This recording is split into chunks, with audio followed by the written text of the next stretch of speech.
অৱশেষত দীৰ্ঘদিনীয়া অপেক্ষাৰ অন্ত পৰিল। ৰামৰ শ্ৰীধ্বনিৰে মুখৰিত হৈ পৰিছে সমগ্ৰ দেশ।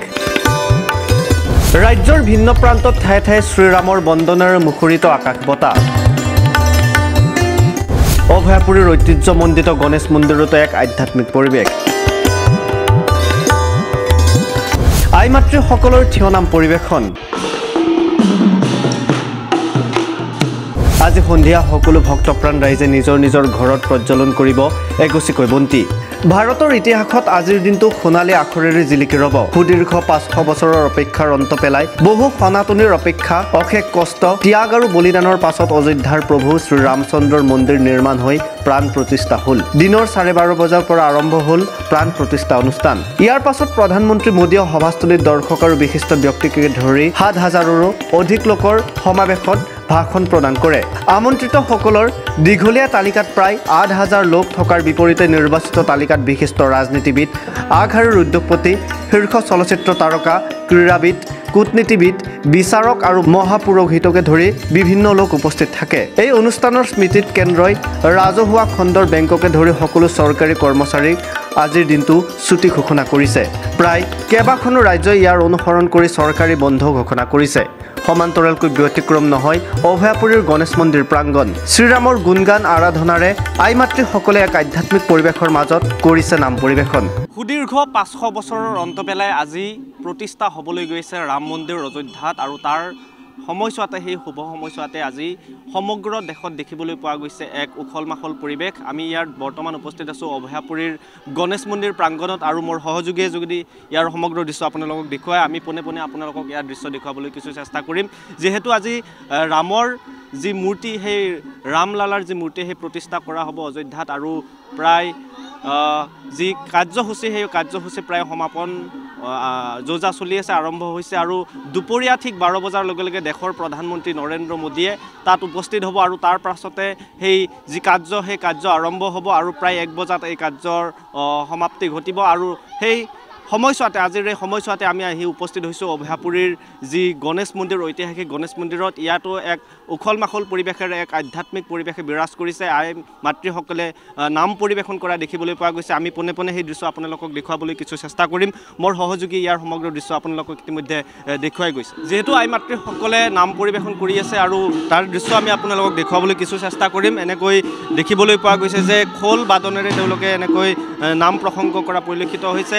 থিয় নাম পৰিৱেশন কৰিছে আই মাতৃসকলে। আমি কিছু দৃশ্য আপোনালোকক ইয়াৰে দেখুৱাইছোঁ। যিহেতু আজি ৰাম লীলাৰ যি ৰামৰ যি মূৰ্তি, সেই মূৰ্তি প্ৰতিষ্ঠা কৰা হ'ব অযোধ্যাত, আৰু তেনে সময়ছোৱাতে সমগ্ৰ দেশতে এক আধ্যাত্মিক পৰিৱেশে বিৰাজ কৰিছে। সমান্তৰালভাৱে যদি আমি চাবলৈ যাওঁ, দেশৰ অৰ্থাৎ আমাৰ অসমৰ ৰাজ্যৰ অসমৰ যি ৰাজ্যখনত, সেই ৰাজ্যখনৰ ভিন্ন প্ৰান্ততো দেখিবলৈ পোৱা গৈছে এক আধ্যাত্মিক পৰিৱেশ। সমান্তৰালকৈ সকলোৱে জয় শ্ৰীৰাম ধ্বনি দিয়া পৰিলক্ষিত হৈছে। তাৰ সমান্তৰালভাৱে এনেকৈ আই মাতৃসকলে ইয়াত নাম পৰিৱেশন কৰা পৰিলক্ষিত হৈছে।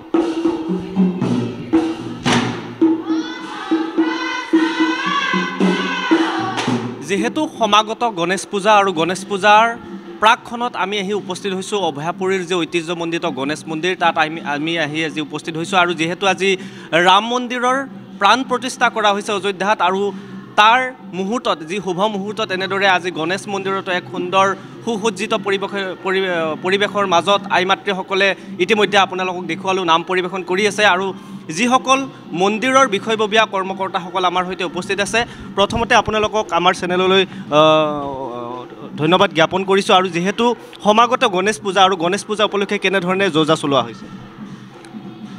পোনপ্ৰথমে আপোনালোকক বহুত ধন্যবাদ আৰু কৃতজ্ঞতা জনাইছোঁ যে আজিৰ এই শুভ মুহূৰ্তত আপোনালোকে আহি আমাৰ লগত ইয়াতে সহযোগী হৈছে।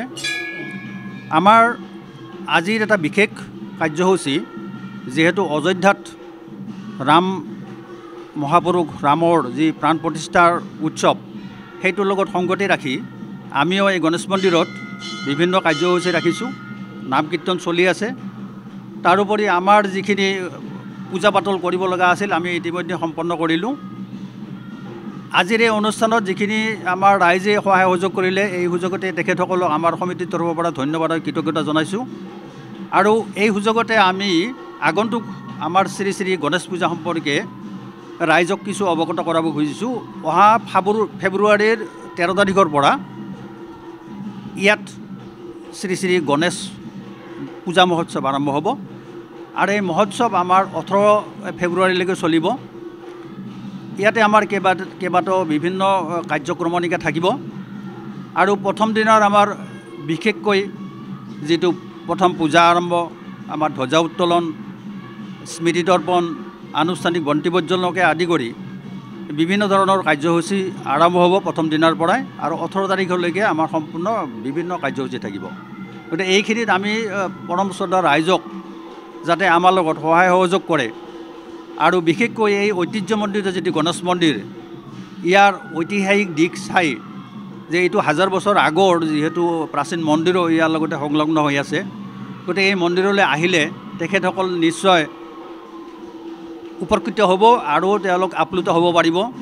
যিসকল ৰাইজ কেতিয়াও অহা নাই, আমি তেখেতসকলকো আমি আহ্বান জনাম যাতে এই মন্দিৰলৈ আহক, সেৱা লওক, প্ৰভুৱে নিশ্চয় আটাইৰে মংগল কৰিব। আৰু এই মন্দিৰত যিহেতু কিছুমান আমি জনামতে পুৰাতত্ত্ববিদসকলে কিছু প্ৰত্নতাত্ত্বিক সা সামগ্ৰী উদ্ধাৰ কৰিছে, কি ধৰণে তেওঁলোকে কেতিয়া এইবিলাক উদ্ধাৰ কৰিছিলে, কি কি সামগ্ৰী? প্ৰায় 1970 চনৰ পিছত যেতিয়া ৰাইজে ইয়াতে যিটো মন্দিৰ আমাৰ ৰাইজে স্থাপন কৰিছিল, তাৰপিছত যেতিয়া বিভাগৰ লগত যোগাযোগ কৰিল যে ইয়াতে প্ৰাচীন কিছু ভাস্কৰ্য আছে, যোগাযোগ কৰাৰ পিছত তেখেতসকল আহি তেখেতসকলে নিৰীক্ষণ কৰিলে। নিৰীক্ষণ কৰাৰ পিছত তেখেতসকলে এই দায়িত্বটো ল'লে যে প্ৰাচীন মন্দিৰটো তেখেতসকলে খনন কাৰ্য কৰিব আৰু পৰৱৰ্তী পৰ্যায়ত তেখেতসকলে খনন কাৰ্য আৰম্ভ কৰিল। কৰাৰ পাছত আমাৰ মূল মন্দিৰৰ বেষ্টনী যিটো আছিল সেইখিনি উদ্ধাৰ হ'ল আৰু কিছু ভাস্কৰ্য, শিলাখণ্ড তেনেকৈ তেখেতসকলে উদ্ধাৰ কৰি সংৰক্ষণ কৰিলে। এতিয়াও অৱশ্যে বহুতখিনি সংৰক্ষণ কৰিবলৈ বাকী আছে। আমি এই সুযোগতে অনুৰোধ জনাম বিভাগক যাতে অনতিপলমে বাকীখিনিও আমাৰ ভাস্কৰ্য সুন্দৰভাৱে সংৰক্ষিত হ'ব লাগে। তেতিয়া আমাৰ মানে ভাৰতৰ ভিতৰতে এটা পৰ্যটন কেন্দ্ৰ হিচাপে গঢ়ি উঠিব। আৰু গণেশ পূজাত কেইদিনীয়া কাৰ্যসূচী, কি কি কাৰ্যসূচী ৰাখিছে? আমাৰ অধিবাসৰ পৰা 7 দিন হ'ব। 12 তাৰিখে ফেব্ৰুৱাৰীৰ অধিবাস থাকিব আৰু 18 তাৰিখে সামৰণি পৰিব। আমাৰ কাৰ্যসূচী আমাৰ মানে বিভিন্ন ধৰণৰ কাৰ্যসূচী থাকিব। পূজা লগতে আমাৰ সাংস্কৃতিক কাৰ্যসূচী, কিছু প্ৰতিযোগিতা থাকিব, সাহিত্য চৰা থাকিব, সাংস্কৃতিক আমাৰ বাৰেবৰণীয়া কাৰ্যসূচী মানে অনুষ্ঠান থাকিব আৰু বাহিৰৰ শিল্পী, গুৱাহাটীৰ বা অন্যান্য আমন্ত্ৰিত শিল্পীও থাকিব। এনেধৰণে আমাৰ মানে বিভিন্ন কাৰ্যসূচী আমি ৰাখিছোঁ আৰু ইয়াৰ লগতে আমাৰ মহোৎসৱৰ এটা মীনা বজাৰ বা অন্যান্য যিখিনি আনুষংগিক প্ৰয়োজন সেইখিনি থাকিব। গতিকে ইয়াতে হাজাৰ হাজাৰ মানুহৰ আমাৰ সমাগম হ'ব।